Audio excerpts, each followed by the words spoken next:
My video essay addresses the issue of domestic violence in India with special attention to how it has increased during lockdown due to COVID-19.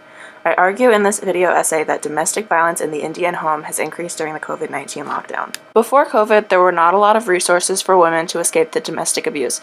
The general attitude from the police was if you are struggling, it's not their job but your family's duty to help. The options before COVID-19 were to file a police complaint, legal separation, or convince her abuser to seek counseling. Before COVID, there were not nearly as many reports of domestic violence per week as there are during COVID lockdown. There were roughly 123 complaints received in the month leading up to the lockdown. Data has been compared from the number of complaints received from March through April of 2019 to the same time frame in 2020. While 5 complaints would be received on average daily during 2019, 9 complaints would be filed on average during 2020. In the film Leaving Home, which was produced in 2011, women are asked if their husbands have ever hit them. The women all immediately started laughing, saying of course they were beaten by their husbands. All the abuse in their village was completely normalized by the women and denied by the men. This may just be an example from one village in India, but the attitude is shared by the women from surrounding villages, making this issue larger and more problematic. Domestic violence affects 1 in every 3 women in India, which is approximately 433 million women. According to India's National Family Health Survey from 2015 to 2016, around 33% of women have experienced spousal violence, whether physical, sexual, or emotional. It adds that just 14% of women who experienced violence have sought help to stop it. Societal standards that affect women that do not affect men lead to women being the victims of abuse rather than the perpetrators. Girls cannot just go anywhere they want. They have to have a reason to leave the house. Girls have to cover their face with their scarf or a cloth as a sign of respect when a man enters the room they're in. If they don't, they're hit by the man or their husband later. These are only some examples of the details that show the strict patriarchy that allows for domestic abuse to continue unchecked. India's Prime Minister sent India into lockdown with only 4 hours' notice.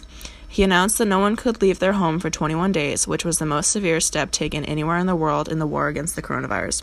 India's Prime Minister took such a drastic step in shutting the country down out of the fear that should the virus hit India as hard as it has hit elsewhere, the consequences would lead to a far bigger disaster than anywhere else.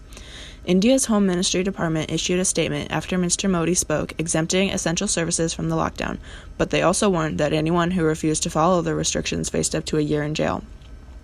All of this is important to include because it prefaces the dangers that India's women are facing. They are trapped with their abusers under the threat of jail time and strict stay-at-home orders for a minimum of 3 weeks. While some families are enjoying their time together under one roof, there are many cases where women are forced to live with their abusers day in and day out because of the situation. The sudden lockdown, with only 4 hours to prepare to be shut in for 21 days, took everyone by surprise, especially women who lived with domestic abusers. India does not have a state-level or national hotline for domestic violence victims to call. In general, in India, the police take domestic abuse very lightly. They say, "Go back home, don't expect our help." The pressure is explosive. Tremendous tensions, loss of work, resources, domestic burdens on women. It's harder to survive. Men are taking it out on their wives. The pandemic has served as an opportunity for the abusers to inflict violence on women fearlessly, since it's difficult for them to go out and seek help amidst a global virus outbreak. Not anymore. It's time to put a permanent stop to it. A woman living with her abuser could have had a job or another type of support system to reach out to pre-lockdown, but now that she is trapped with her abuser, neither of them have anywhere to escape to. Take Tara's story, for example. Her husband of 15 years had always been abusive, verbally, emotionally, and even physically. But she had a job, which kept her out of the house for most of the day, and her husband often traveled for work, which kept him away. The lockdown, however, changed this. She says, "I live in a constant state of fear of what could affect my husband's mood." End quote. Abusers are feeling the effects of lockdown. The control they normally have over their daily lives has been taken away, and now they take their anger out on their wives. Tara's options are to either file a police complaint, seek divorce, or convince her husband to seek counseling. The police are known to be unsympathetic towards women who call to report abuse, and this is even more true during COVID lockdown. One woman says that when she went to the police, they turned her away, saying, "We're in the middle of a pandemic and you're having a quarrel with your husband? Don't bother us." Leaving is not an option for her because she has a child, and women in India face repercussions for divorcing their husbands. There's a stigma attached to divorce. Few families would support daughters who want to walk out of abusive marriages, especially if they have kids. And leaving to go stay in a shelter is especially hard during the lockdown when transport has been limited and shelters are closed. Her story is not the only one like this. In the first 3 weeks of lockdown in India, the National Commission for Women received 239 complaints of domestic violence, which is a huge jump from the 123 complaints they received in the month leading up to the lockdown. Now I would like to read an excerpt from a poem written by Meena Kandasami's book, When I Hit You, titled To the Wayward Indian Wife. To the Wayward Indian Wife, let me tell you a story. A story of a woman from the womb to tomb. In our land, being a female, if you have been given the opportunity to take birth, then you should know you are lucky and blessed, because many of your sisters in arms were not allowed to take birth. Yes, 50 million of them are missing, so you can say you are one in a million. And if you have been schooled and sent to college and have been given an education, you should once again feel very lucky and blessed, as you belong to 64.6% of the 500 million female population of this country which is literate. And of course, you have to get married because you cannot remain a burden on your parents, and you should be happy that your parents have provided you with a husband and a home, with a promise that only one man would ever touch you. That's all you have to bear, if at all this is the problem. But you thankless, unreasonable woman, you still complain that your husband demanded pleasure from you. You were asked to cook and clean for him. You were to bear his children. What if sometimes, in the rage of anger or the influence of alcohol or influence of some words from his folks, he just slapped you? So even parents slap children at times. What's the big deal? It was for your good because you were being unreasonable, not listening to him. After all, he does so much for you. He keeps you, feeds you, but still you complain. You are a grown woman. One slap or two slaps or kicks and fists are not going to kill you. So don't create a scene. He is a man, and men are entitled to anger and violence. He needs to hit to feel like a man. So please don't make it a big deal. You are a woman, and such feats of anger do not suit you. So my dear, wayward Indian wife, open your eyes and stop complaining. After all, he is your Parmeshwar, your God, and how can you question or disobey your God?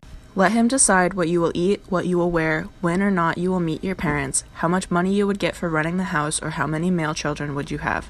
Let your God decide, and yes, you should worship the people who brought this God on earth for you, your in-laws. Otherwise, picture yourself lying in some hospital with a swollen face and broken ribs. End poem.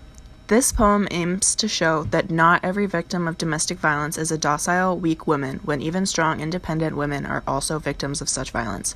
Femina, the first and most read women's English magazine in India, in partnership with United Nations Women, has launched the #ActAgainstAbuse campaign to help the victims. The goal of this campaign is to create awareness and provide a safe space that will encourage people to report abuse when they see, hear, or experience it. This is for all the women who feel helpless and are unaware of what is to be done in this situation. The idea behind this campaign is to provide them with the necessary information that will help them in this difficult process. While we go under lockdown, it is important to extend our support to people who find themselves in abusive homes. The first and foremost thing you can do is listen and believe what victims are going through when they tell you.